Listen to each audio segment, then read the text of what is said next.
نحمد صلی اللہ رسول کریم اما بعد السلام علیکم ورحمۃ اللہ رب اشرح لی صدری ویسر لی امری واحلل عقدۃ من لسانی یفقہوا قولی۔ کل کی ہماری آیات تھی، آیت نمبر ہماری تھی 37۔ تو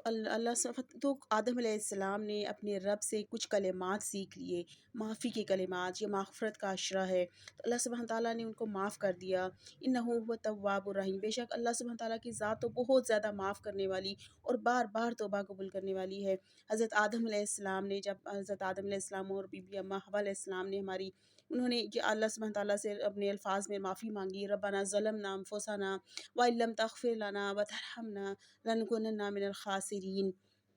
کہ یا اللہ ہمیں تو اپنی جانوں پر ظلم کر بیٹھے ہیں اور ہم ظلم کر بیٹھے ہیں، آپ ہمارے گناہوں کی مغفرت فرما دیں، ہماری بخشش فرما دیں۔ تو اللہ سبحانہ وتعالیٰ نے انہیں معاف فرما دیا، ان کی توبہ قبول کی۔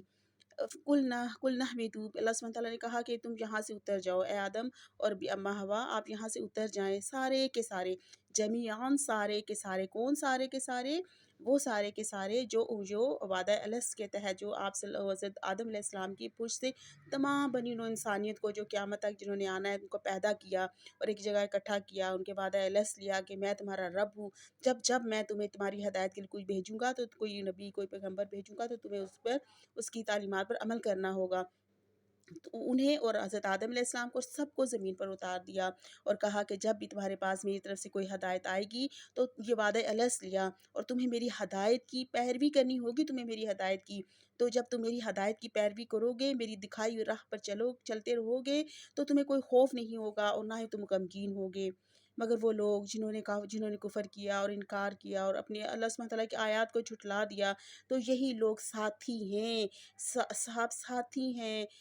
آگ والے، آگ کے ساتھی ہیں۔ کیسے وہ آگ پر راضی ہو گئے، وہ اس میں ہمیشہ ہمیشہ رہنے والے ہیں۔ آگے اللہ سبحانہ تعالیٰ ان آیات میں اب بنی اسرائیل سے مخاطب ہیں کہ اے بنی اسرائیل یاد کرو میری نعمت۔ اب اللہ سبحانہ تعالیٰ اپنی نعمتوں کو یاد کراتے ہیں، وہ جو میں نے تم پر انعام کی تھی، اور میرے سے کیے ہوئے وعدے کو دیکھو پورا کرنا، اور میں بھی تمہارے سے کیے ہوئے وعدے کو پورا کروں گا، اور صرف مجھ ہی سے ڈرتے رہنا۔ وعدہ پورا، اپنی نعمتوں کا یاد کروایا اور کہا کہ دیکھو جو وعدہ کیا ہے نا، یہ وعدہ الست، پیچھے ہم نے اس کا پڑھا، وعدہ الست کیا کہ میری ہدایت آئے گی، جب میرے نبی رسول پیغمبر پیغام دینے والے آئیں گے تو ان کی پیروی کرنا، تو بالکل وہی انہیں کہا کہ یہ میرے وعدے کی، ان کے وعدوں پر پورا کرنا، اور میں نے بھی تم سے وعدہ کیا کہ تمہیں وہی نعمتوں بھری جنتوں میں تمہیں داخل کروں گا، تو میں بھی اپنے وعدے کو تم سے جو کیا ہوا یہ وعدہ ہے میں پورا کروں گا، اور میرے سے ہی ڈرتے رہنا اور کسی سے نہ ڈرنا، اور ایمان لے آئے اور ایمان لانا جو نازل کروں گا، اور سچائی کی اور تصدیق کرنا جو تمہاری اس کے ساتھ آئے گا، ہر نبی کے ساتھ جو ان کے ساتھ ہمارے پیارے نبی امت محمدیہ کے لیے قرآن پاک نازل ہوا، اور جو نبی کے ساتھ جو تصدیق کرنے والا جو ہوگا اس کو بھی ماننا، اور دیکھو تم کافر نہ ہو جانا، پہلے کافر، سب سے پہلے انکار کرنے والے کافر نہ ہو جانا، اور نہ تم میری آیات کو تھوڑی سی قیمت کے بدلے بیچ دینا، تھوڑے سے دنیا کا فائدہ،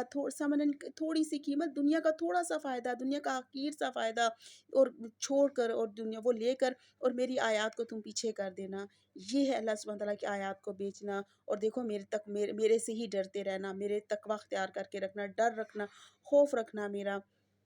آج ہم بھی دنیا کے تھوڑے سے فائدوں کے لیے جھوٹ بولتے ہیں، دنیا کے تھوڑے سے فائدے کے لیے ہم اللہ سبحانہ تعالیٰ کی آیات، اللہ سبحانہ تعالیٰ نے منع کیا نا، اپنی نشانیاں دکھائیں کہ دیکھو میری نعمتوں کو یاد کیا، وعدوں کو کہ میرے سے یہ وعدوں کو پورا کرنا۔ آج ہم امت محمدیہ تو ایسا نہیں کر رہے کیا؟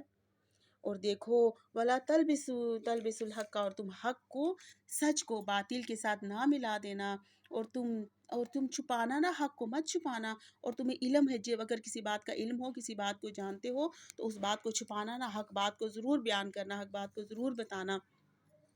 اور آپ صلی اللہ علیہ وسلم کی ایک حدیث کا مفہوم ہے کہ جس نے کسی حق بات کو